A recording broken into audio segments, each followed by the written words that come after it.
You're listening to the Adventurous Reinvention Podcast. I'm Allison Boyle, aka She Dreams of Alpine, and this is the show that's dedicated to all the adventurous spirits out there who have either been transformed by the outdoors or are interested in what it looks like to step into a new, adventurous, and courageous kind of identity in their life.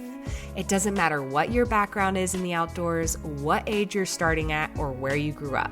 If you're curious about the outdoors and using adventure as a way to reinvent yourself, you're in the right place. I'll be sharing all kinds of personal adventure stories, lessons I've learned from the mountains, teaching what I know about the outdoors and leadership, and interviewing some amazing adventurous women all along the way. I've been coaching women on becoming safe, confident, and self-sufficient backpackers and leaders of their own adventurous lives since 2018, and I know exactly what big fears and self-doubts can pop up along the way. I have so much to share with you, so let's dive in. Hello, my friends, and welcome back to the Adventurous Reinvention Podcast.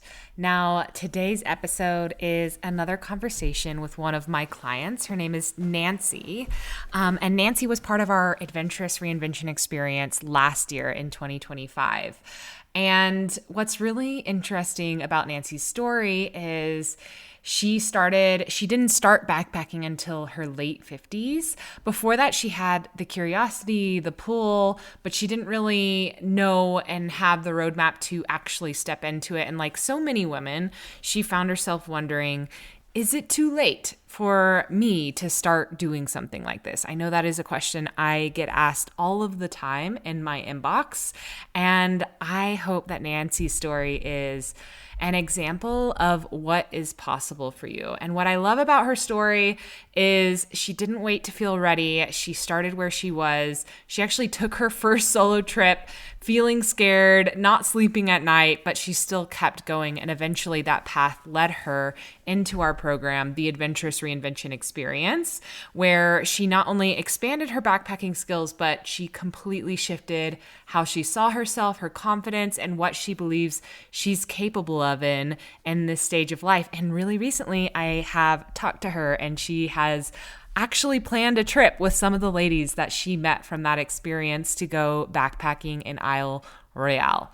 So if you've been feeling that pull to get into this, to start doing something like this, like get into backpacking, being more adventurous, but you are questioning your timing, your capability, your readiness, whether this is something you can truly step into, I think this episode is going to speak to you in a really powerful way.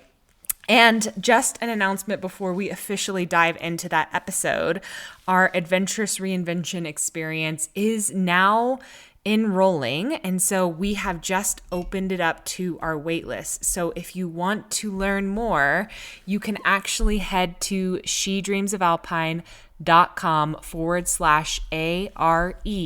And when you put in your email and your name, we will send you the information on how you can learn more about the 2026 program. This is our once-a-year program where we take you through a 4-month reinvention journey and an in-person backpacking adventure in the Eastern Sierras in California. So we only have a few more spots left, but if you are feeling called to this, if you are inspired by Nancie's journey, we would love to have you join us in this program. So I hope you enjoy this episode. Let's dive in. All right. Hello. Nancie, welcome to the Adventurous Reinvention Podcast. I'm so excited to have you here. I did share a quick introduction about you before we started recording, but I'd love for you to say hello and tell our listeners a little bit about who you are and what you do. Sure. Well, first of all, I'm really excited to be here because when you asked me, I originally thought, no, I can't be on a podcast. I can't talk in front of people. But then I'm like, why not? It's part of the adventurous reinvention. Yes. But I live in Michigan, outside of Detroit, and with my husband, John, and who's an engineer, and a little rescue beagle named Pookie. Pookie Janet, which sounds like a bookie from Vegas. I always crack up about his name. I used to work in marketing and advertising, and for a while I had my own digital scrapbooking website. But now I've been just recently, this past February, last February, not this recent February, but the one before that. I officially retired from graphic design where I worked in home decor. Yeah. Um, so now I am working on my art, which I'm a mixed media artist, and I'm working on publishing my first mystery novel, That's self-publishing. so fun. I This remember year. we talked about that on the trail a little bit because I Yeah, was telling you about how I want to write a children's book and you were yeah, like, "We will keep each other accountable." And we will. I haven't done it yet, but I Yeah, love that you've almost finished your book. yeah. I Yeah, finished it. I just have to do my final edits and then start the long process of self-publishing, which is quite a feat. yeah, she's digging into all the like the stuff, the marketing, everything. Like it is a lot. It's a lot. I Yeah, remember like when I first started building my business, like doing all of those things too. So, yeah, but before we dive a little bit deeper into, you're on here to share your adventurous reinvention experience story. But before we dive into that, I'd like to start a little earlier in your story. sure. Um, if I'm remembering correctly, like you kind of entered our world at She Dreams of Alpine by joining the Backpacking Badass program. I think it's Right. January 2025. Like you Yes. joined us in when we started, that was the first year we hosted the Your Adventure Era event, and I think you joined us during that event. And Right. then a few months after that, we opened up our 2025 Adventurous Reinvention Experience, and you decided to join that too. But maybe you can tell us a little bit about like your life when you first discovered the Backpacking Badass program in 2025. Like, did you already see yourself as an adventurous person at that point? Had you gone backpacking? Was that identity still forming? Like, maybe give us a little bit of background. Sure. Well, I've always enjoyed running. I was always a runner when I was Yeah. younger. And then I became a trail runner for several years in my 50s. And then as I aged, I started just hiking. But the idea of backpacking really always intrigued me because I always used to get backpacking magazine and I would look through it Yeah. and I'd look at all the equipment and I would just get like, when you really, really love something, you almost like kind of shake with excitement. Like Yeah, you're like, oh you my could see gosh. yourself doing that. Like I could see myself wearing this backpack and hiking up this mountain, but I love I it. didn't know how to get there. Yeah. So I think it was September of 23, I started like seriously researching it because I'm like, come on, let's do this. Like you love it, you're excited, let's go ahead with it. So it took me about 8 months of just researching everything, going to REI, getting to know the people there. They just kind of what this one guy, he was so great. He just walked me through the store and he's like, you need this, this, this, and I just put it in my cart. Just Um, blind faith. You're like, okay, yeah, yes. put it on my credit card, Capital One, whatever. Um, and so after I did all that, I booked my first solo trip in May of 2023 to a park near my house in Pinckney. It's called the Mhm. Waterloo Pinckney Trail. It's about 38 miles, Oh, wow. but Yeah. Okay. you can go on the Waterloo side or the Pinckney side. So I Did you started on do the the Pinckney. full 38 miles or did you just do a No, section of it? I just went from the Pinckney side to what's called Blind Lake, which is around 8 miles, and Okay, then cool. did my first solo there right on the lake. I got a really nice spot number 3, which is right on the lake. And Just it a was just little like low-key shout out for people.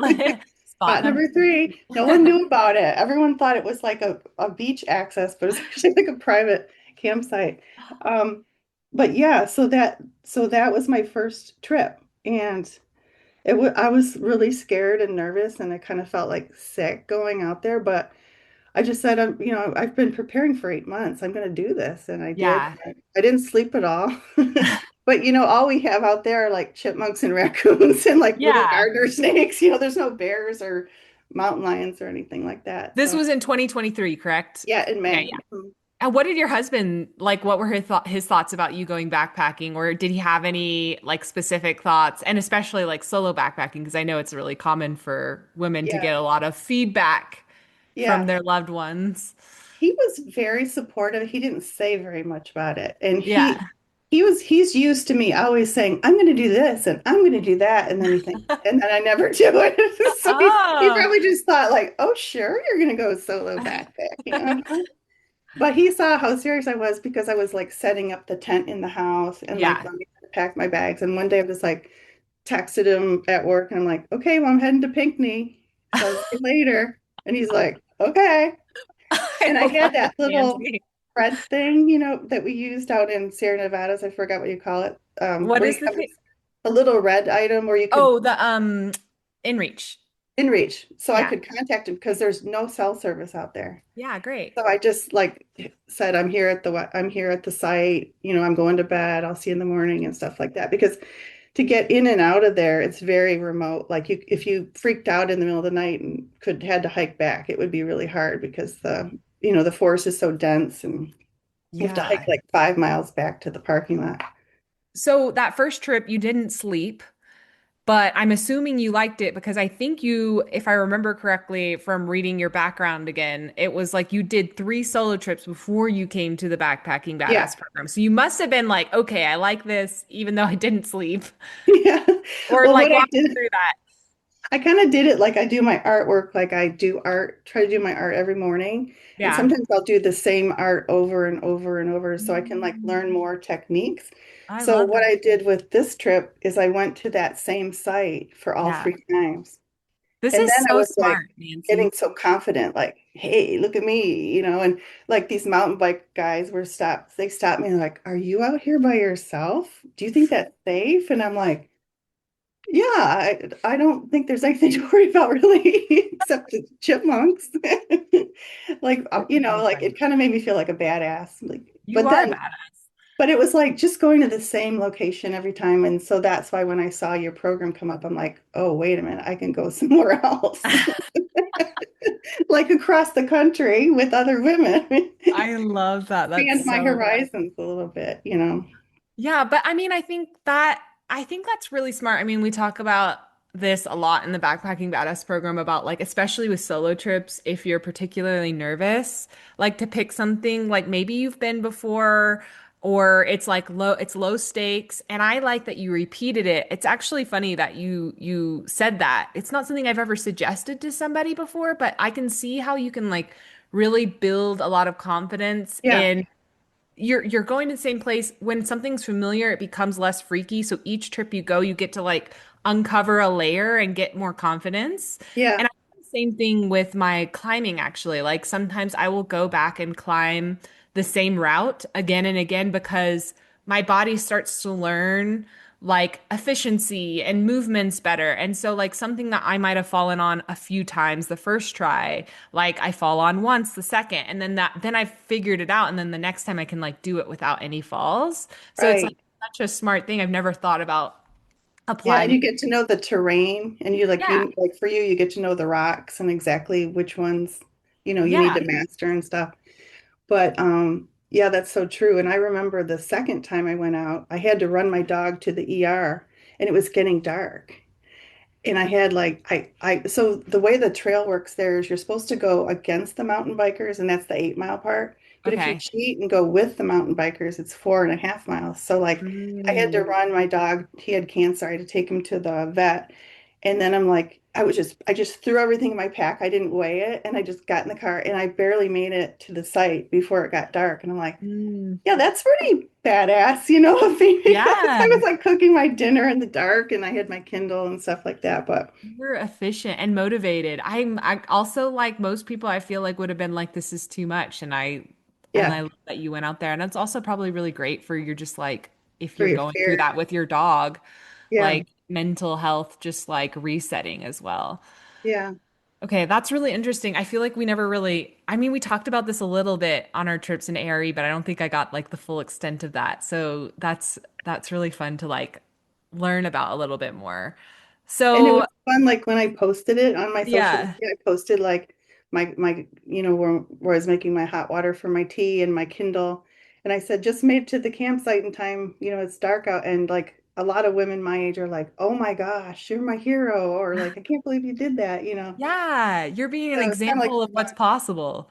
yeah, And I love that. Like you picked this up, you were in your late 50s probably when yeah. you started backpacking. hmm Yeah, that's great. I love that. 58 or 59, I think.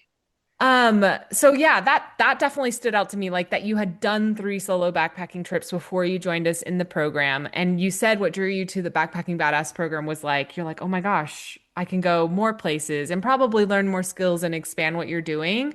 Yeah. Um, when you mentioned this earlier with the thought of backpacking, and it's funny, I'm actually kind of like this too. I really trust my gut and my curiosity about something a whole lot. Like if I keep thinking about something, like for example, you were talking about picking up the magazines and seeing people backpacking and you're like shaking with excitement.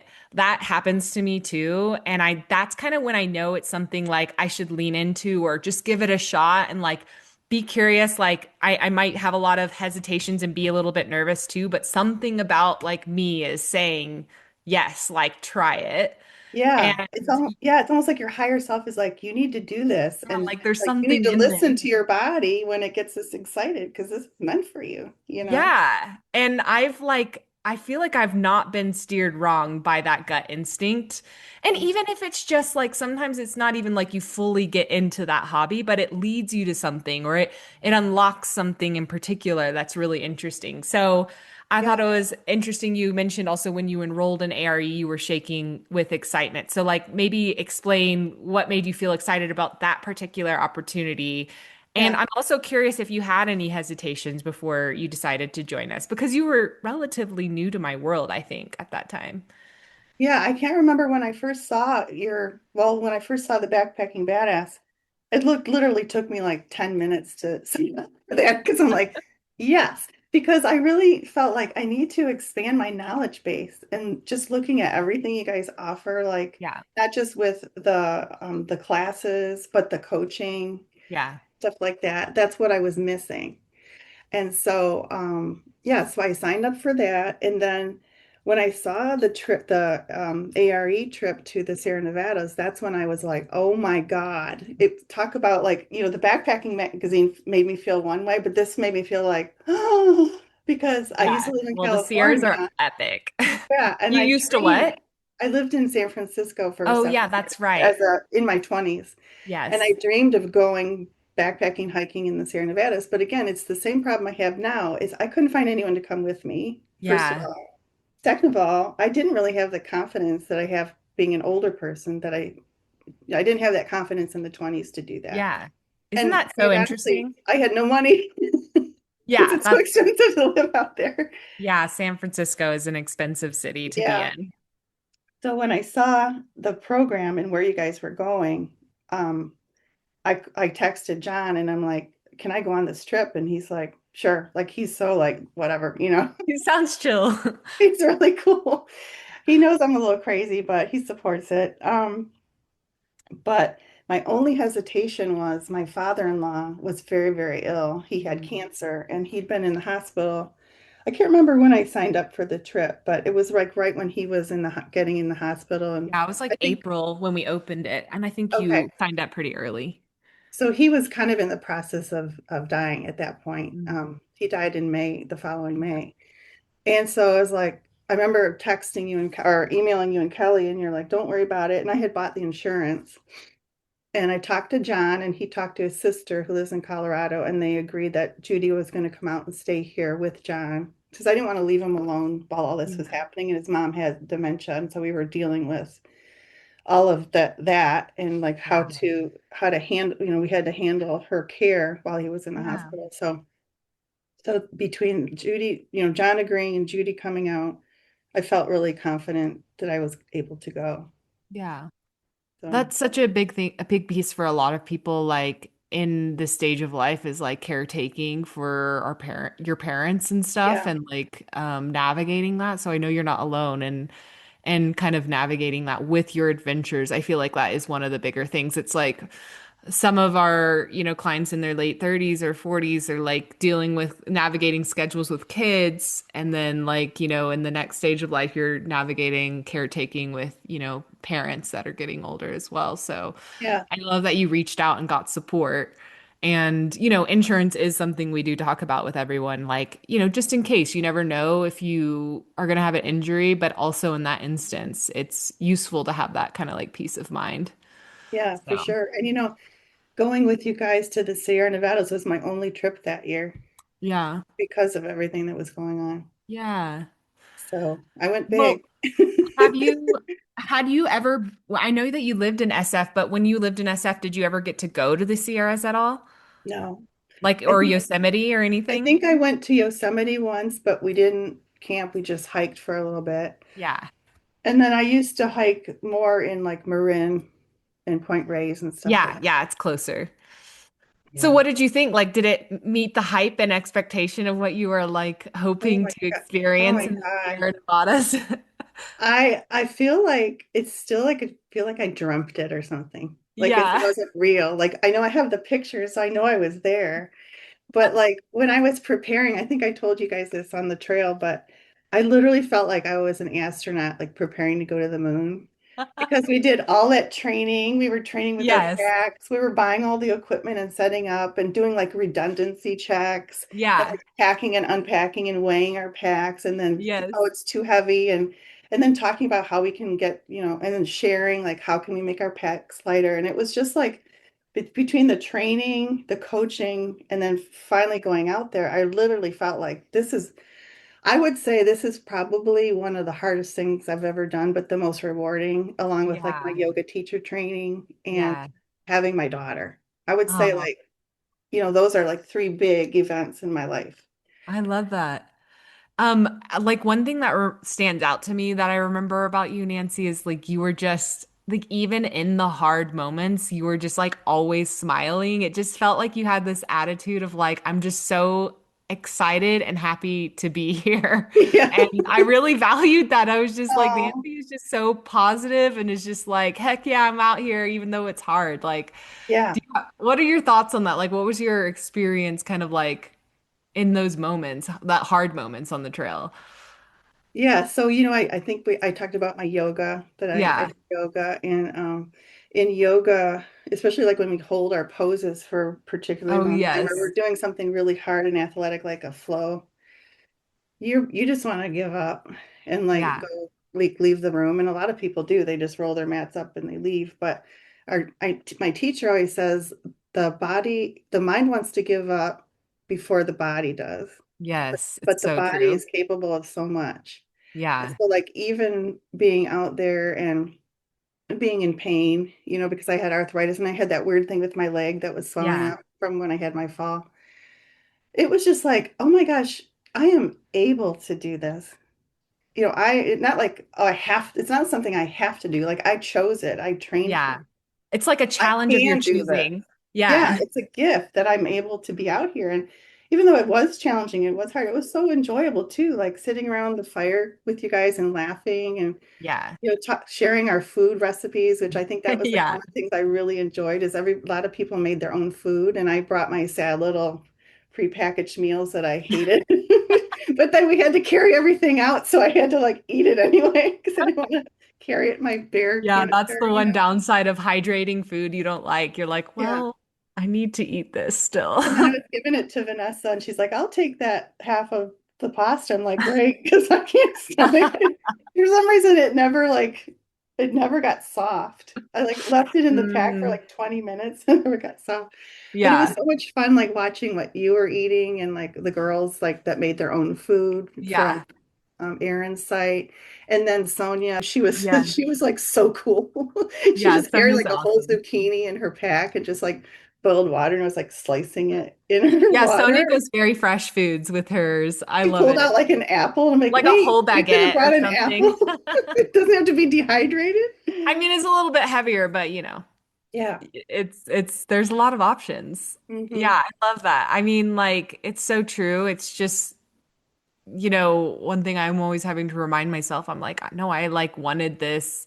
This is a challenge of my choosing. And like the highs and lows kind of just like make the contrast really like makes you feel like so alive and in the moment when you're out there. Sure. And then just And the sheer beauty of the alpine lakes and the mountains almost seem like yes. unreal. Like I've never seen anything like that in real life. I know or where both of our trips last year. So I was about to mention that, like for context, anybody listening, Nancy went on our beginner trip last year where we went on Duck Pass Trail. And so we went up to Duck Lake, which is just like all the lakes out there. You actually pass like several on the way up to Duck Lake, but Duck Lake is phenomenally beautiful. It's like bright blue. It's crazy.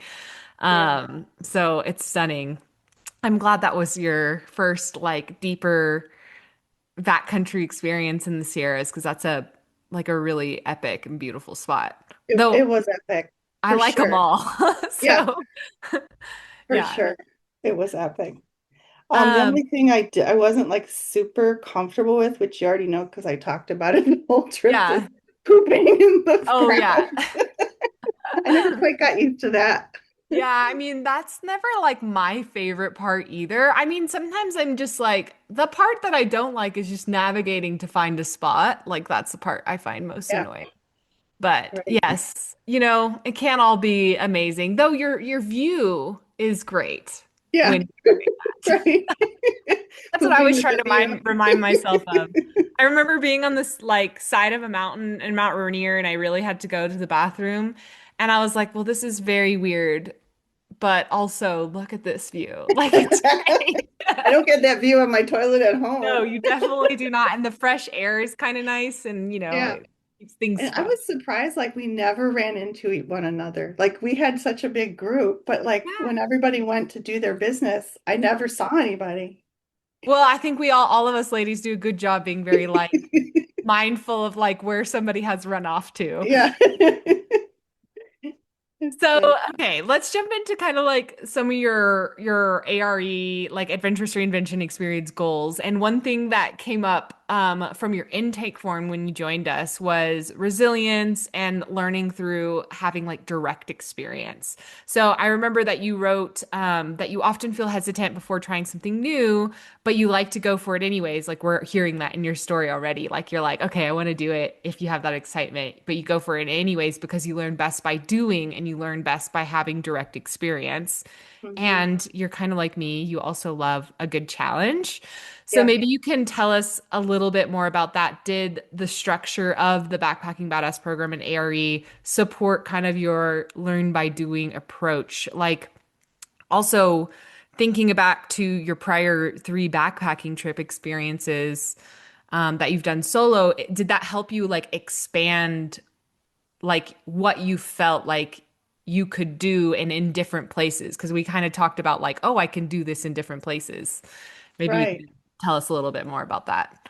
Yeah. Well, just the preparation that we went through for Yeah. about 2 or 3 months, it was a lot, you Yeah. know, but that's the part that gave me the confidence to go out there. Yeah. Otherwise, I don't think I ever would have gone out there, and had that learn by doing experience because, you can prepare and prepare and prepare and read as much as you want. And I read a lot, but like I can't learn something unless I do it firsthand. Like I have to have that tactile thing with my There's kind of hand. like both parts, right? Yeah. Yeah. You can be like book smart about backpacking, but then there's like the experiential part that really Yeah. like solidifies what you learned. Yeah. It's like being in a simulation and then actually flying somewhere or going to space or whatever. Because that tent that I had, the Mhm. ultralight Nemo tent, that first night, I don't remember the name of the lake we were there that we were at. Gosh, I forget the name of that one too because Barney? Was it Barney? No, that's doesn't that matter. sounds familiar. I forget too because we weren't Yeah, originally planning to stay there and there's like four right. lakes out there. Yeah, Yeah. yeah.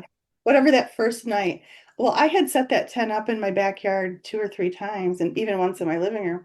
But when we got there, for some reason, I couldn't figure out how to set it up. Do you remember that? And you had to help me, and it was really windy. Oh I, yeah. I couldn't figure out how to set the damn tent up. So I that's mean, like, that happens. And you were tired. It was the end of the day, you know?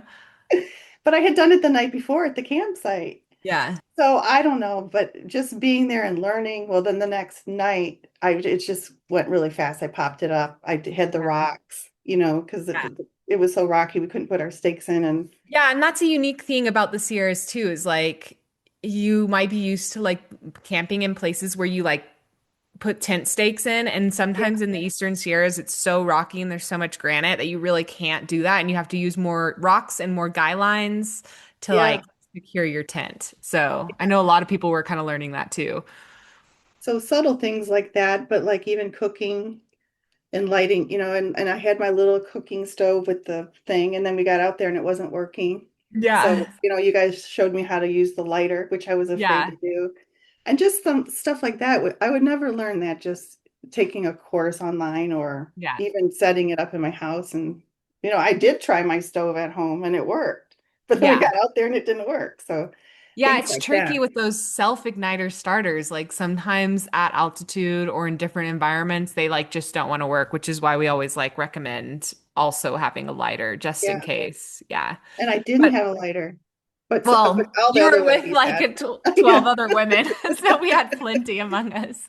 That was the nice thing too, is like everybody was so knowledgeable and just Yeah. like pitched in and helped. Like Christina was always opening my bear can. I mean, I've used a bear can forever, but when I was up there, I just couldn't get it open. And she's like, "Here, give it Do to you me." And have the she, Bear Vault one, the squeeze one? yeah. And I Yeah. even bought like a special key from a company online where it would unlock Yeah. it, and that didn't work. And Yeah. there were so many instances like that people just pitched in and gave you what they had or Yeah, that is shared one nice food. thing about being in a bigger group. It's like you Yeah. really get to like have that camaraderie and help each other through things that are working for you and not working for you. Yeah, and that's the other thing about like solo camping is great because I'm slow as hell and I like to wake up slow and just kind of meander through the morning. Well, Yeah. we didn't do that on this trip. Like if we had to get going to the next place, we had to get up early and pack our stuff. And so I'd have to get up sometimes 2 hours earlier because I'm so slow to pack all my stuff. Yeah. But like there's things that I solo camping, I would never have learned the things that I learned in the group, I would never have learned solo camping. And just Yeah. watching people and how they do their thing and how they cook their food and just stuff like that was like a great learning experience for me.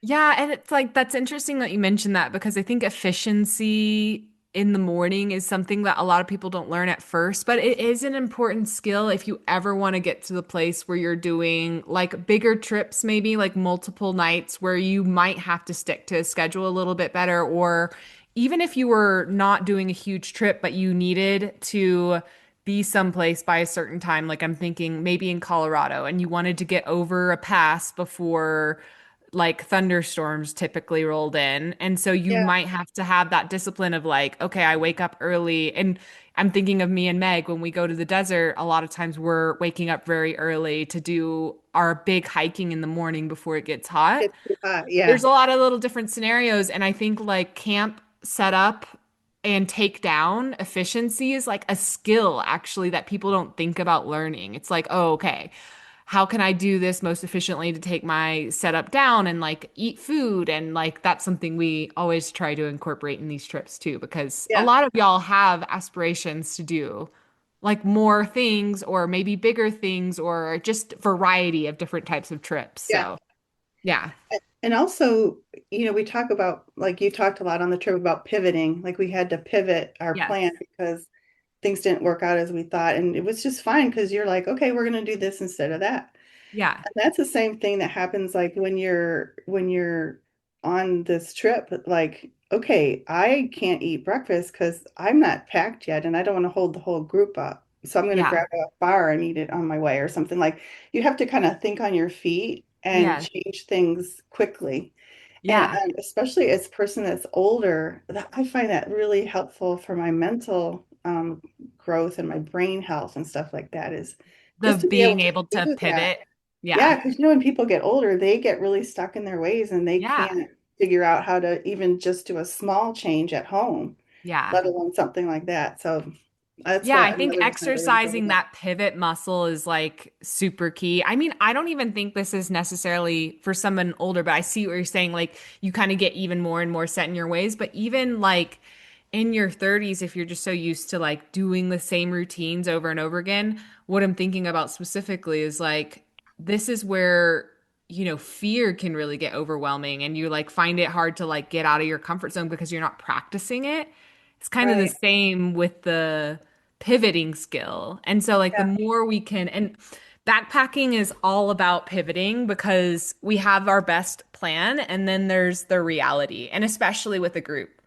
Yeah. With a group, you have to be nimble, and that's how you have fun is by being nimble and not so rigid. And I loved what our pivot plan ended up being was really nice. I thought it Oh, was it was because we had that lovely. extra day where we didn't have to rush around. Yeah. And Yeah. we got to stay at a different lake 2 nights instead of we were gonna do two different lakes, but I think our pivot plan was even better. So Yeah, me too, yeah. for sure. And So that was probably like my best memory. You had asked about my best memory was that second morning at Duck Lake where we didn't have to wake up early. oh yeah, And sleeping in. my watch woke me up. My Apple Watch woke me up and said that I had slept 12 hours without Oh moving. wow. I've never done that. When I'm backpacking, I can't Amazing. sleep. I have to pee all night. Yeah. And it was like, I think it was the combination of, hiking up the pass, Yeah. the beautiful scenery, the fresh air, being with people. Like I felt safe because I was in a group. Yeah. And I probably my body's just like, you're going to go to sleep now, girl. You're going to sleep 12 hours. I love And it that. was like I woke up, I'm like, holy hell. You're And then like, I I opened slept my good. tent and there was the beautiful blue alpine lake, and I'm like, am I in a dream here? With your past solo trips, were they all one night or had you Yeah, done multiple nights before? Yeah, because never. that's another interesting thing that you learn through experience as well, is I actually have found that my body, like my first night of sleep, especially at altitude, it's not usually the best, but that second or third night is when my body starts to like settle in a little bit more to Yeah, sleeping on the ground and getting more used to it, and you're more tired. So I right. tend to sleep a little bit better. And I wonder if that's kind of true for you as well. Maybe. Yeah. Did I'm you gonna go find out. I gotta do a well, you 2 night got to do it solo. again. Got to like get some more data points for that. That's right. Did you have like speaking of altitude, did you have any issues with being at altitude? Because I know a lot of women are that's one of the things they're more nervous about because in the Eastern Sierras, we're going up a little bit higher in altitude than a lot of women are. Are you at sea level currently? I have no idea. I live in Michigan, which is flatter than flat. Okay, so probably roughly. Yeah. Yeah. So Um, coming to elevation. yeah. So that was my biggest concern, I have to say, because I have asthma. Remember, I Yeah. was texting you guys about should I bring an oxygen tank Yeah.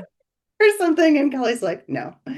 Um, the first night, so like I pounded the electrolytes and I did all the things you guys said to do for altitude sickness. That first night, I really had a bad headache, and we Yeah. weren't even starting yet. We were just at the base camp.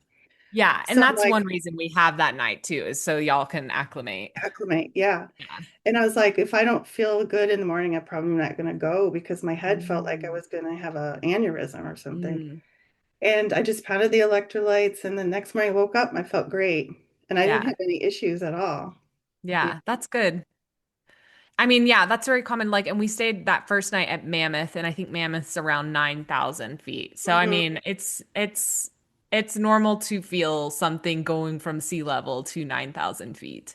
yeah, And everyone kind of adapts differently, but like, we find at least if you get to spend one night a little bit at altitude before we go higher in altitude, it tends to work out for most people. Some people maybe benefit from a couple nights beforehand, yeah. but I did a couple nights. I did the one night in the hotel and then Wednesday at the oh, campsite. nice. Yeah. So Cool. by the So time I'm we left, I'm I'd sure done that our really 3 days. helped you. Yeah. It did. Feeling Yeah. better. And I didn't have any problems except for like, you saw that swelling on my leg where I had, had that fall and Yeah. it was fine. I got home and I went to the doctor and they had said it was because when I fell at home, my fascia had separated from my muscle and Mm, it allowed fluid to build up in there. But yeah. just wrapping it really Yeah, we helped. wrapped it. I remember Mhm. that. Yeah. So, okay, when you joined ARE, another thing that I have written down here is you said, I'm hoping through this trip I gain more confidence and skills to become the best version of myself physically and mentally that I can. The one that is calm, not fearful or reactive, the one that can think on my feet and also be a source of inspiration to others. I just would love you to expand on that, like that what you wrote. Like why was that version of yourself important to step into? Yeah. So I always joke about yoga. I mean, everything comes back to yoga for me. And then Yeah. this experience with this trip had similar parallels to my yoga experience. But like, I don't want to be that angry old lady that yells at people and cuts Yeah. people off in traffic or just becomes like resentful and angry because I didn't do what I wanted to do because people were keeping me from it or something. You Yeah. know what I mean? And so, like, Like a victim of life, or life yeah. is happening to you instead of for you. Yeah. And especially women, my age, we always were the caregivers for people, and we Yeah. always were taught to like be, just don't ruffle feathers and smile and like make sure everyone's happy and all that bullshit. And so I think that that causes a lot of women to be resentful and angry, and I just didn't want to be that. So Yeah. I think like stepping into my most authentic self is just because I don't have the time to not do that anymore. Like Yeah.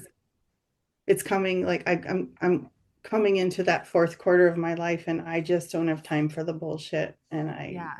I just don't and I don't want to do it anymore. And so that's why I think like going on this trip really helped me to see what I was capable of Yeah. outside of home. Yeah. When things get hard, like really hard, I can do hard things and I can trust myself and have confidence in myself. And when I get off the trail, just like in yoga, when we get off the mat, we take that calmness with us. Well, when we get off the trail, I had more confidence when I came back. Yeah. In just every little thing in my life, it sort of trickled down into that, in Yeah. my I see work. you're tackling like the self-publishing and Yeah. everything. Yeah. Well, I quit my job, Yeah. right? And I mean, I did it because we were trying to take care of John's mom and some Yeah. other things were happening and I just didn't have time to commit to work. But yeah, I mean, it's like, oh, okay, I'm doing this thing. And then, I did this hard thing. What else can I do? Yeah. I did that. What can I do now? Not be Yeah. afraid. And I remember when I took yoga teacher training, my best friend's daughter, who was like a daughter to me, had taken her life. Mm. And she had a funeral. And I went to my best friend, Heidi, and I said, can I speak at Mel's funeral? And I had never done that before. Yeah. So the yoga teacher training kind of helped me find my voice to speak at her funeral. Yeah. This experience with you guys in the Sierra Nevadas helped me when I came back home just to be less fearful, be more confident, take steps towards fully realizing my dreams of like my art and my writing and stuff like that. Yeah, I was gonna ask, like, what do you see that looking forward into 2026 looking like for you? It sounds like mostly focusing in on like learn like I love that you because we were talking a little bit before we even started recording, like you're getting into the self-publishing world, you're learning all the things, and you were like, and it's hard, but you're like It's still really doing it. hard. It's so hard. You're like, It's like I writing the have book so was the much to easy learn. part. But that's so beautiful. Like I think things like just because something's hard doesn't make it like unworthwhile. And in fact, it's like the opposite. It's Yeah, like usually the hard things and the uncomfortable things are the things that make us feel most alive, most authentic. that's right. And yeah, stepping into that next version of ourselves that we said that we wanted, like the world offers us so many opportunities for ease and comfort that it's like easy to fall into that. Yeah. So we have to be like on top of ourselves and like be tapped in with where we want to go. I mean, like no matter what age you are in life, but like, yeah, Yeah, because things get thrown at you, not just like things you choose to do, but things that happen outside, like yes, situations with friends or family or stuff like that get thrown at you, and you have to figure it out on the fly. And the thing with the yeah, self-publishing is it's so overwhelming and there's so many things to do, but you realize that you can almost like triage it and say yeah, like, well, I'm not going to do these 15 things. I'll start with these three things. And then if yes. I have time, I can go back and do the other stuff, you I know? do that all the time, Nancy. I'm just like, I'll be overwhelmed by my list and I'll be Yeah. like, okay, what's the MVP version of this? Like the minimal Yeah, viable product. Like, how can I just get like this out shipped and then yeah, I don't have to lose these other ideas that I have, but I'm just going to put them somewhere else for now. They don't need to like weigh me down. That way, yeah, momentum like carries you so much further than just being overwhelmed by the whole thing. yeah. So, Look yeah. at this. Oh, minimal viable product. I love that. Is that I on your, have it is on that my a sticky computer. note? Yeah, it's on my computer and this Nice. goes back to what you taught us. And I have been teaching people this concept that you taught us in our coaching calls, Yeah. which is to work at a B- level. You can't Yes. even believe what that did to my brain because I'm a Yeah. Virgo and I'm a perfectionist. And I'm Yes. like, I'm working at a B- level. I'm getting this book out. It doesn't have to be perfect, but if Yeah. I don't publish it, I'm going to have so much regret, you know? Yes. So I told a couple people like, just work at a B- level, just get it out. And then Yeah. I don't know where I heard minimal viable product, but it was like the same concept, Yeah. like get I it out. I it's so useful like those two little like thought like switches, the B minus work I'm always still having to come back to myself too. Yeah, Nancy, like I was even talking to my coach recently about wanting to re-record some videos and trainings that we have, and I have this vision. I'm not a Virgo, but I'm also a perfectionist. I you're a have this like Scorpio. yeah, I'm I Scorpio. I have this remember. Yeah, vision of like what I want it to be. we're very And similar. yeah, it's like really grand and all these ideas come into it and I want to be so integrated and I'm like it's my second version of this so I want it to be great. And then my coach was like even your B minus second version of this will be better than your B minus first version. And I was Right. just like, "Oh, Yeah. B- shoot." Like I'm 2.0. yeah, like I mean, like she was like, you're literally putting this off continuously because you have this like fantasy of like a perfect like thing, and therefore you're doing everyone a disservice by like sitting there and not putting it into the world. And I think about that a lot. I'm just Yeah. like, okay, Yeah, I think yes, about that all the time. I should put that on my thing too, but I think minimal yeah, viable product and B- is the same yeah. concept. Yeah. They are similar concepts, and also like another we're like we're like divulging into like lots of random topics, but this is great. But I think somebody probably needs to hear this. But I think You can another edit thing this for part out. me, no, I'm leaving it in. Somebody, I always just trust these conversations go where they need to go. But I think Yeah. like another thing that works for me too is a deadline. Like, so, if I start telling people I'm going to do something by a certain date, like Yeah. somehow I get it done. Like, I just like don't like to let people down. So that Yeah. helps me too. So it's Yeah. like those combinations of B minus work and then setting a deadline and then announcing it to people. That Right.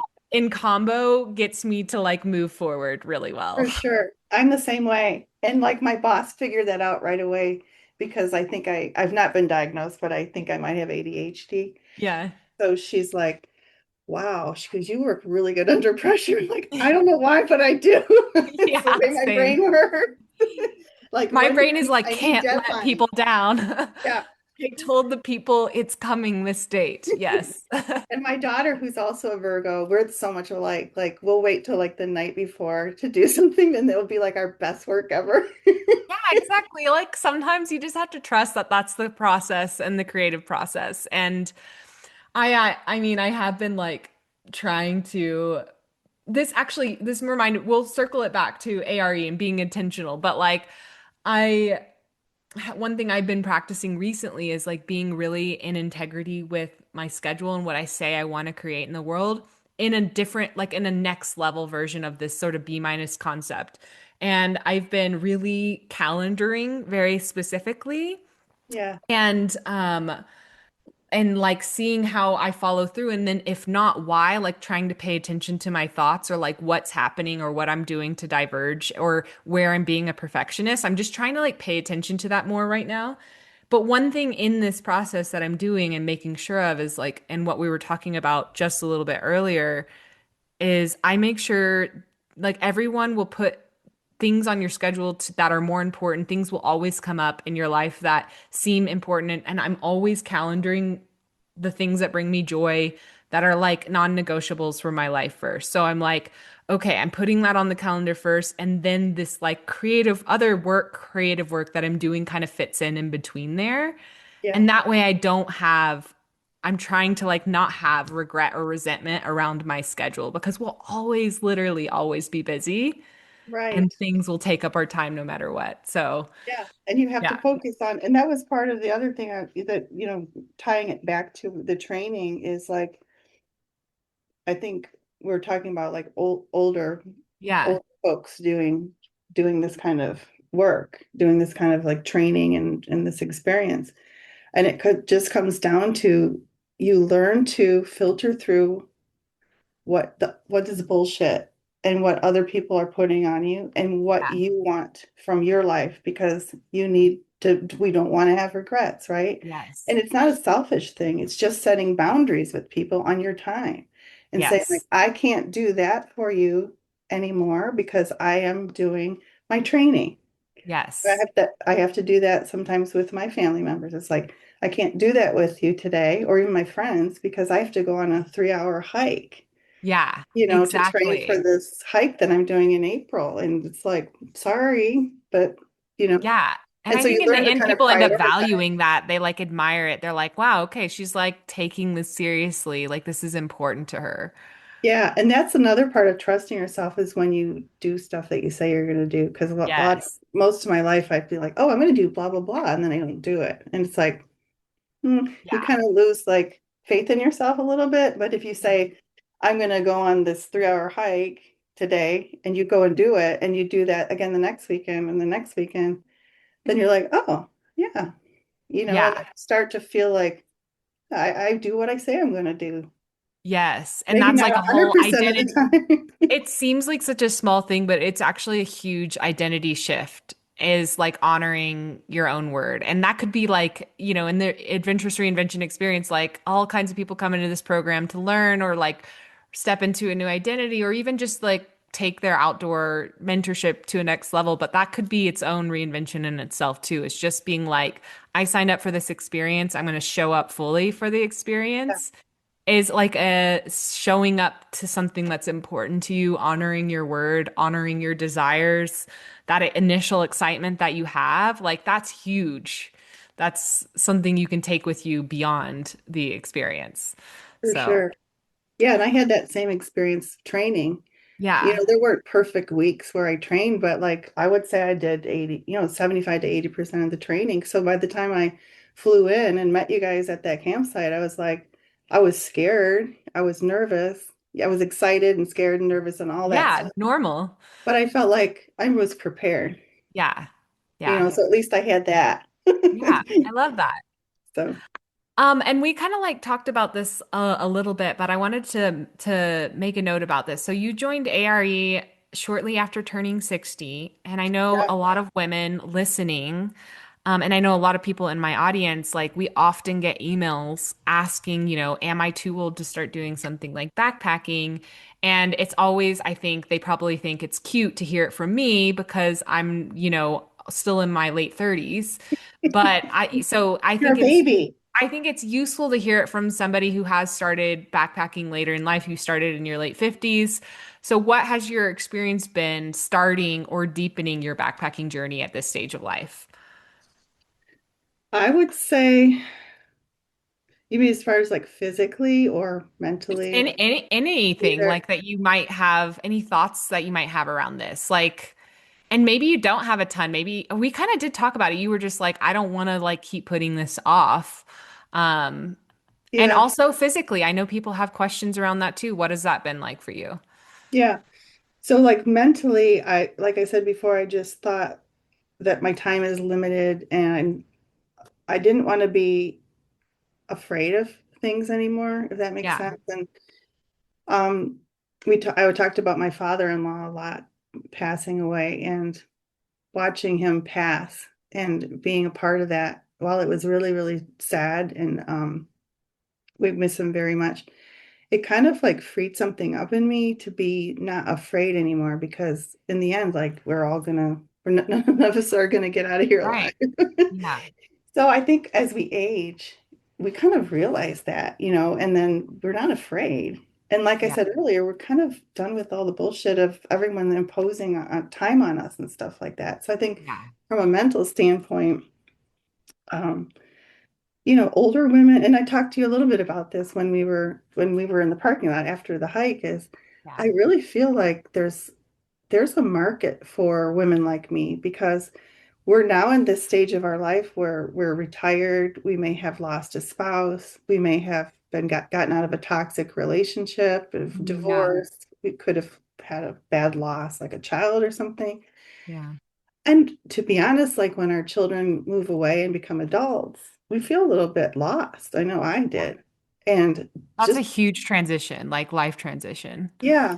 Yeah. And going on this trip and meeting you guys and meeting the other women, especially I met two women that were older than me that were widows. We really bonded through this experience. And I feel Yeah. like that group bonding, just going out and socializing and meeting people and all the training, it was huge at this stage in my life because I can't find anyone to go hiking with me that's my age. Yeah. I'll ask them. They're like, I'm not doing that. Are you crazy? My knees Yeah. hurt. So it's just like almost like defying the aging process in a way because it's like I'm going to do this thing and who knows if I can do it, but I'm going to try. And if Yeah. I do it, like what else could I do? Yeah. You I know? love that. And also it's like when when people ask me about like or they mention what you said, like not very many people in my friend group like to do this kind of thing. And then I'm like, okay, well, you got to get in the backpacking badass program because we have like a whole community of women that are like, say the same things to me over and over again. Like, I have no one in my community that wants to do this. I'm like, you guys Right. need to connect because Yeah. you exist and there are you. It's just like expanding your community to be those adventurous kind of like minded women. I Right. think yeah, it's just like developing a new community. Yeah. Yeah. And meeting the women that I met in the Sierras, we're still keeping in contact. Like I Yeah, I still love keep in that. contact with DA and Christina and Julie and Sunny. Yeah. Yeah, I Um, was just talking to Sunny yesterday and she was telling me that you guys have a group name. What was it? don't poke the bear. Don't poke the bear. Yes. I love Because it. I remember Christina's first night before we went to when we all met on Wednesday, she had camped in Mammoth and she had a bear that came by her tent. Oh yeah. Yeah, so she was really afraid of the bears. So then, There was, for context, for anyone who's like, oh my gosh, that sounds terrifying. It was like at like it was in town at the campground, and we had been warned previously that a bear had been walking through that campground and hadn't been doing anything, but he was just poking around for food in the area. So it was just like, and she got to experience that. yeah, they just want food. They're not gonna attack They're you. looking for the ice chests that had randomly been, there had been like a couple incidences where like campers. So this wasn't in the backcountry, which is like more rare for out there to have an encounter. So Yeah, we didn't see any bears when we were out. yeah. But the one thing I think where adventurous reinvention experience shines, and also backpacking badass, but more the in-person experience for older women, is that we learn that we are so much more capable than we thought. You know what I Yeah. mean? And like we learn to sort of trust ourselves again, and that's at this age is huge. Yes. Can't put a price on that, like just to be able to have that confidence as we Yeah. age and It's stuff. so in It's so interesting. Like when I found the outdoors in my 20s, like mid 20s, I remember having these same thoughts like, oh my gosh, I can do so much more than I'm capable of. And it's been interesting, like being into the outdoors and adventure for like over 12 years at this point and being Yeah, in my late 30s and actually feel like each year I discover a new level of that of like, wow, I'm capable of so much more than I thought I was. And like I'm actually even stronger than I ever was in my 20s. So there's like so much opportunity and growth no matter what stage of life you're in to like uncover that depth of you. that The like, is true. Yeah, yeah, I can do because you hard just things. keep I'm capable. leveling up. Well, yeah, like, and you build more experience and I think also with age, there does come more of this like just tired of the bullshit, sort of like, and holding myself back that you have a lot more when you're younger. And I'm noticing that in myself too each year. Like, Yeah. this is something I want to do. Like, why am I holding myself back?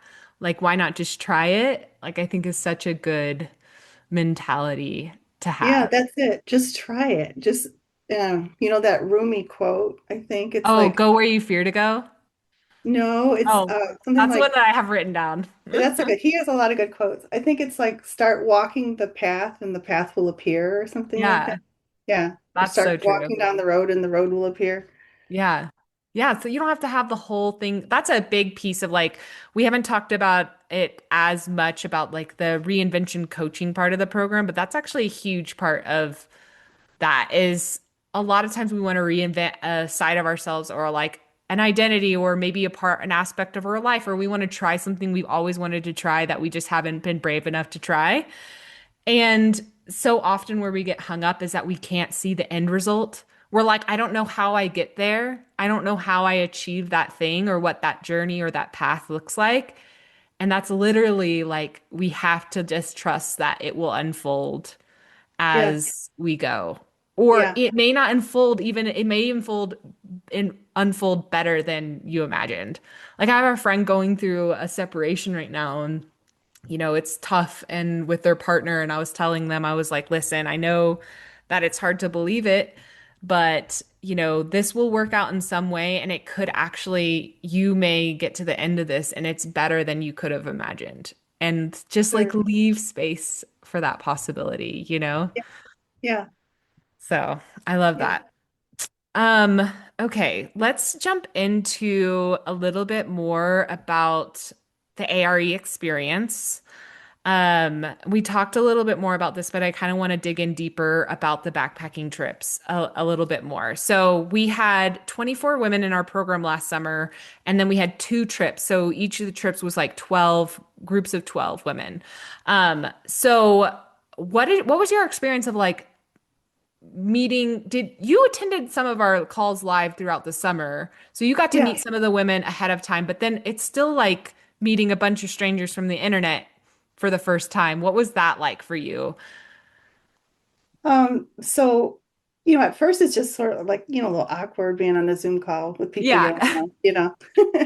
But I think as the time went on and like then we started doing the meal planning and then Hmm. we even did some meal prepping together and stuff. Yeah. And it's just like everyone's personality just sort of shined through the little Zoom squares. Like I Yes. remember Chris just being immediately loving Christina because she was so funny, and Yeah. she was making her own. I don't know if she was dehydrating her own meals, but she was making all her own meals, and I was so impressed. Yes. Um, and Everyone like, has their different level. Like some people are like, just tell me the easy button of this, Allison. And then yeah, some people are like, I'm dehydrating it myself. yeah. And I'm like, I'm just going to go to REI and get some prepackaged Yeah. meals, which I know Yeah. where There's you're at. variations of it. But the one thing is like I was really impressed that everyone had a unique background and Mm. experience. Yeah. And they were from all different locations. Yeah. Um and so everybody had something unique to share. And so it was nice to like, I don't know, just meet them in person or and meet them online before we all met at the campsite. And then Yeah. I knew everybody's faces and it wasn't as awkward meeting in real life because we had already all met Yeah. for months, in the I Zoom. find that so helpful. It's like it kind of breaks down one of the walls of like meeting new people. It's like you kind of have gotten to know some people and their personalities. It's not Yeah, the first time. yeah. And then I was like, because you're alone and you don't know anyone. And so like I texted Christina and we met at that that I don't know, camping store in Mammoth. And we just hung out and we got to know each other. And we went to a few other shops and then we drove to the campsite together. So that was nice. Oh, nice. Yeah. Some of the ladies do meet up ahead of time. I know in our intermediate group, like we had a whole group of like 3 or 4 women that met even a few days before and went to Yosemite before the trip. Oh wow. And like so one of them had just thrown it out in the Slack channel, which is what we use to like kind of be a group and talk during the summer. But I was like, oh, that's fun. I love that like they did that. Hmm. And we talked about your favorite experience or takeaway on the trip would you say that that was that moment of like waking up? You were talking about sleeping at 12 hours. Was that your favorite moment Yeah. from the trip? Yeah, because I woke up and I unzipped my tent and I still have the picture and it gives me the chills. It's like I had somehow nestled my tent in these cluster of trees, so it felt like I Hmm. was in like a tree house kind of thing. And I unzipped it and I looked out and there was these two guys fishing in that lake.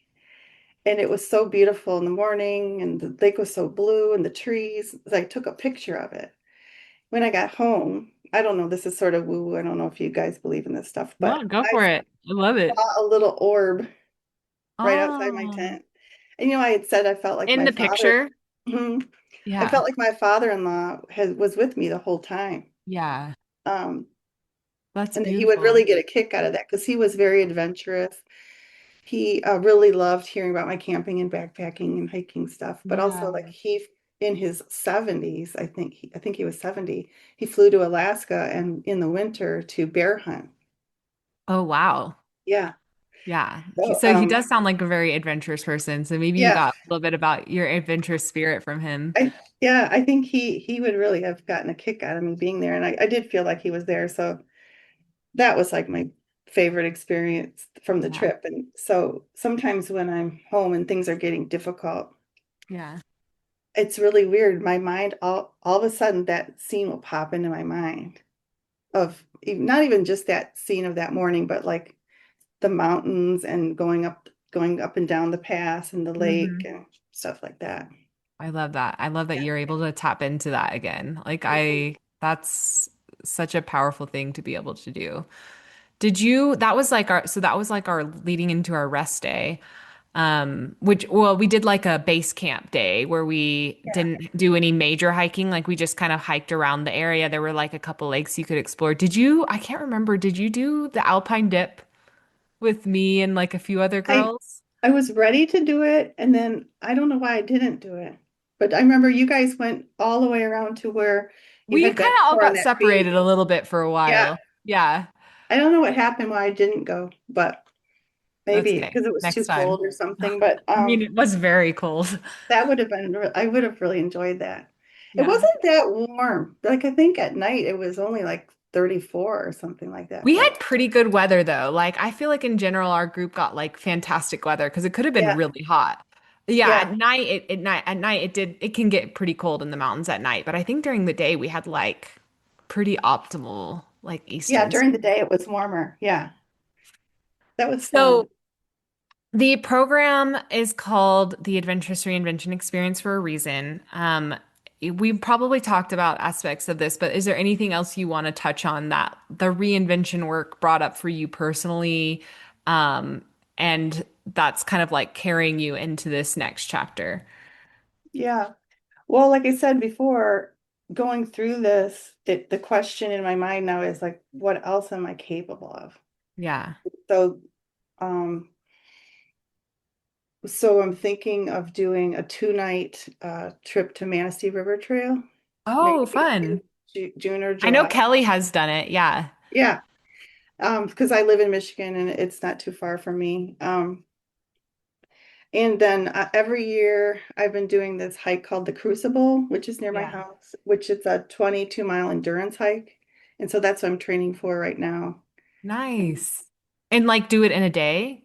yeah, Oh, cool. there's a Nice. 12-hour cutoff and I'm slow as hell. So I pretty much get right in under the cutoff. Yeah, yeah. But yeah, I did it last April, and I did one in the fall, the previous fall, which was up in the Jordan Valley Pathway, which, if anyone is in Michigan, that is the most gorgeous trail ever because it's really hilly and Yeah. it's kind of up more in the northern part of the lower peninsula. I love that. Those Yeah. are awesome. All right. Well, now as we wrap up kind of this episode, one thing I like to do with everyone is just like anyone that I interview, I like to do rapid fire questions, just like fun little tidbits to learn a little bit more about you. And so I wrote down five, and we'll just go through them really quickly. Okay. Yeah. So, what is your favorite go-to trail snacks, Nancy? I love the dried mango slices from Trader Joe's because they almost Okay. taste like candy. and they're almost like a leathery thing. They're like sour and Good. sweet. Yeah, and you got to work through it Yeah. so you can get It's a lot out of it. it's funny, like I feel like that is the most commonly said favorite trail snack when I ask this Really? question. Yeah, like it's Kidding. and you know what? I was a hater because I don't know, I just kind of I had never in my not in my defense, but against my defense, I guess. I had never tried them, but I always thought they looked like tongue. Like Yeah, they do. And they, like oh, tongue. it's really weird. They have the texture of a tongue. Like if you've ever been Yes. licked by a cow or a horse or something. Yeah, like they look like it and they look like they have the texture of it. So I just like avoided Yeah. trying them. And then finally my friend was like, "You don't like them?" And I was like, "Well, to be fair, I've actually not tried them." And so she was like, "You have to try it." I was like, "Okay, I'll try it." And I tried it and now I have like a bag of dried mangoes Okay, in my awesome. climbing bag because I'm like, "Okay, this is literally like has all my favorite thing. I love Yeah. worst sort of Yeah, combos." it's like now you're in the club of the I'm dried in the club. mango club. I don't know if it'll be like my go-to, but it is in the mix of Okay. my trail Yeah. snack. So but I just find that interesting. A lot of people say that. What's one small luxury item that you always like to bring backpacking? An extra pillow. Nice. So you bring two? Yeah. So tell me about that. Like what's your backpacking pillow like? So for this trip, I got the Zen Bivy system because it was Mhm. ultralight, and Yeah. their pillow was just kind of like, Yeah. and I Is it have just like a blow acid, up? yeah, and I have acid reflux and stuff like that, and I just feel more comfortable with my head elevated. So for the trip, I just brought along another little blow up pillow, like it was like a Nemo pillow or something like that, so that I Nice. could have my head up a little further because Do it makes you it just easier to. stack them? Yeah. Okay, cool. Nice. Love that. If you could be, if you could wake up in your tent anywhere tomorrow morning, where would it be? Olympia National Park between the rainforest and the sea. Oh, nice. Have you been there? No, I was supposed to Oh, go to a writers' conference in Vancouver in May, but I had to cancel it. But my plan was to go there and yeah. backpack. You definitely should go. I've never backpacked there, but it is like Michael and I, when we were in our van, we traveled through there and it's beautiful. So Yeah, I definitely think I you would love that. I love the yeah. ocean too. Oh, well, it's like the mountains are there and the ocean, and then Hmm. I didn't know there's a rainforest there. Yeah, it's That's crazy. crazy. Is that where they shot Twilight? I have no idea. That is not a fun fact that I have in We'll have my to Google home. it. Okay, what's one thing you know about adventure that you wish you knew at 40? Um, I would say just to not be afraid and just start.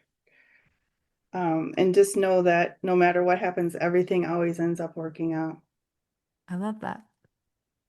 Okay, and final question. What moment on the trail makes you feel most alive? I think when I first wake up in the morning, and I hear the birds singing, Yeah, and then just like unzipping the tent and feeling like the air. I love And that of moment course, too. making the coffee. It's all about Yes. the coffee. Yeah, I love like just getting to make coffee and then like looking around and you're like warming your hands on the coffee cup and stuff. Yeah. Like all of that's so nice. And it's Yeah. almost like the fruit of your labor. Yes. You're like, Yeah. I earned this. Right. You This earned that cup of moment. coffee. Yeah. I love Yeah. it. Okay, Nancy, before we officially close things up for this interview, I just have one final question. What would you say to somebody listening who maybe has been curious about or who's thinking about joining the Adventurous Reinvention Experience, maybe feels a little bit nervous or is hesitating? What would you tell them? I would say trust your intuition. If this is calling for you and you feel it in in your body when you read the description and everything, just go for it. And you're going to be preparing and training, and all the worries will just fall away, once you get out there and get to know everybody and just get going. Yeah, I would say the thing that I was most impressed with was you, Allison, and your professionalism and how you were able to not just like, and Sonia too, pivot. Like you talked about pivoting when we had to change course, um, because I felt like we were in really, really good hands the whole yeah. time. and also very professional because you had your in reaches. So if there was any emergency, Yeah. you were handling it.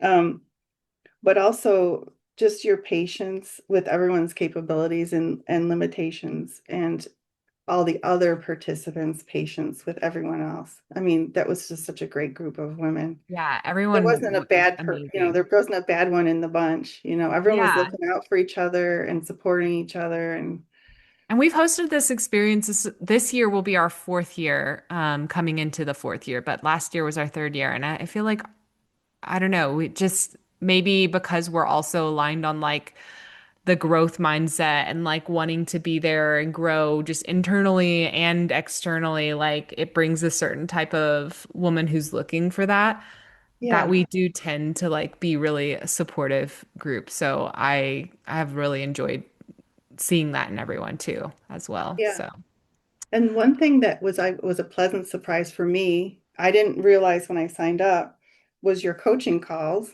mm, because they were almost like, I thought they were going to be coaching, and there was tons of coaching about how to pack the pack and how to do all the stuff for the trip. But yeah. these calls were almost like life coach calls. Like we Yes. had 4 or 5 life coach calls. And for me, that was just amazing. And, like I said, I took away the concept of the B minus level work Yeah.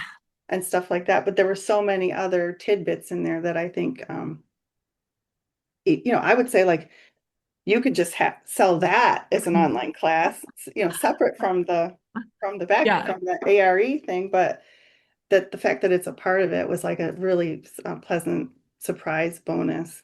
Yeah. I love that thought it was a bonus for you. I think like some people get so excited by the trip part, like, and they're like, oh, wait, there's also this. And we're like, yes, it's Yeah, like a combined experience. So yeah, yeah, everyone kind of comes in for their own particular reasons for what it's calling them to. yeah, But yeah, I love, for me personally, it's like life and mountains, they have such a like intertwining, like back and forth. And so I kind of like for combining sure. the two. Yeah. But that's amazing. Thank you so much for those kind words, Nancie. And thank you so much for coming on the podcast, sharing your story with us.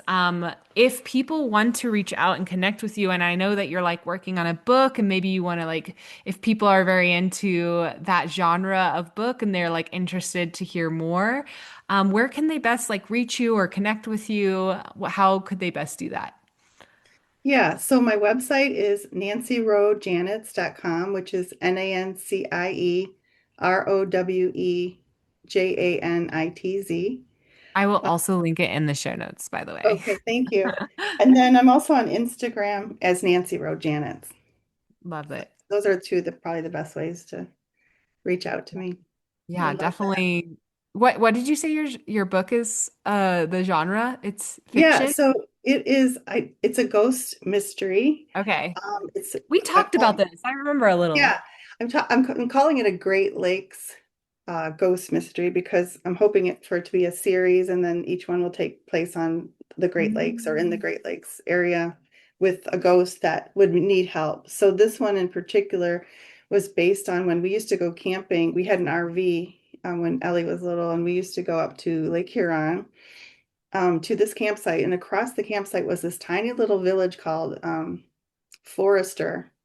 And on in Forester, there was a ghost story of this girl, this 14-year-old girl named Minnie Quay, who yeah. was said to have committed suicide after her lover was killed on the lake. He was a sailor, Mm.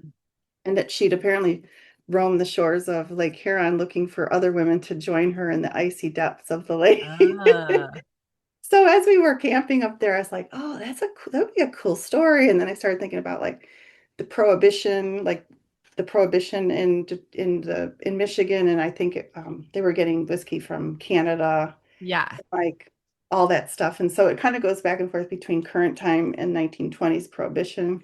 Oh, I love it. And this woman, Kate, she's a cozy mystery writer, and she goes and she stays on Lake Huron in the house, the Victorian house that was based in her books. And Yeah. there she kind of helps these ghosts solve their murder. Ah, that's cool. I Yeah. can't wait. You have So it's to sort of a sit. mashup of different genres. I love it. Like it's so creative. I love how it's like spurred on by an idea that you had like camping with your family too, that you ran across that story. I'm so like that as well. I'm like, "Oh my gosh, this just gave me the best idea." And it's Yeah. like a turns into a story, or like for me, I'm usually like a podcast idea or an email newsletter or something like that. So I love Yeah. that. Yeah. So I'd be excited if, if you guys want to check it out. I'm hoping to publish it in the next few months.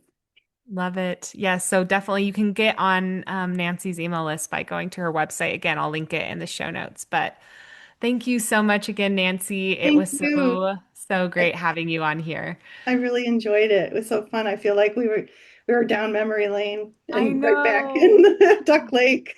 Yes, exactly. And thank you everyone for tuning in today. And I hope that you've enjoyed this episode, and I will see you next time. Bye. Hey, I wanted to thank you real quick for tuning into the show and listening all the way to the end. If you love this episode and you want deeper support in becoming a safe, confident, and self-sufficient hiker and backpacker, then head over to shedreamsofalpine.com/waitlist to learn more about our Backpacking Badass coaching program, where I teach you absolutely everything you need to know to be self-reliant on the trails and stop waiting around on others for the adventure invite. So I'd love to help you more in your journey of stepping into your adventurous identity, and that program is the absolute best place for us to start working together. So again, that's shedreamsofalpine.com/waitlist, and you can learn all about it there. So that's it for today, folks. I hope you get to spend some time outside this week, and I'll be back very soon with a brand new episode. Bye.